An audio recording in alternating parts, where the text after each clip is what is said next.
It's about building that community and entrusting that community, because that's what we leave our children. At the end of the day, yes, wealth is amazing. We want to grow wealth so that our kids don't have to work as hard as we do. We want to do all of these things, but throughout that, we don't want them to be alone.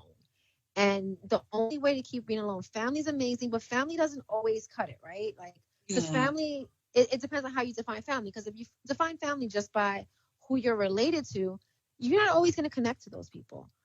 The resource, making a community, and not going on to Somi's Playhouse, because I'm pretty sure like 10 years ago, you had no idea you're going to be here. No, I definitely didn't. So one thing I always tell my daughter is everything that I've ever said I wanted to do in life, God has delivered some way. So when I was a little girl, I loved Who's the Boss. We're around the same age, so you remember Who's the Boss. So Angela was an advertiser on Who's the Boss. Worked like as a photographer's assistant. So I got to do like all of these things. And I always said the one thing that I wanted to really do was be a stay-at-home mom. And I always laugh at God's sense of humor, because right now I work from home and I'm a mom, and it's kind of like I tell her. So one of the things I teach my daughter is like, it might not look like what you expect it to look like, but it'll be exactly as it's supposed to. And that's something I try to remind people, or I do my best to remind people on a regular basis, is we might miss our own opportunities.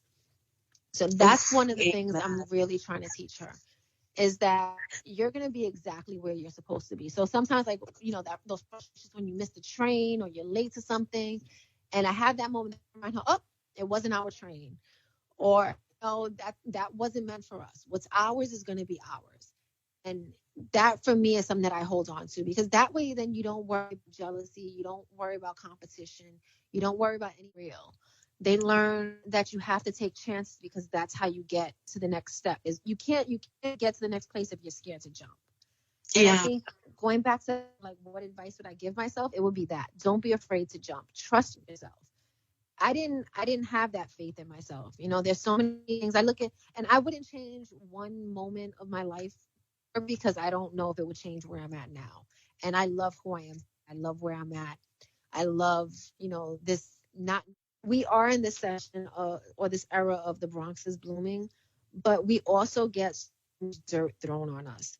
That I want the kids of the Bronx to know how magical they are. And I want them to know that they belong and that there's people that really see them.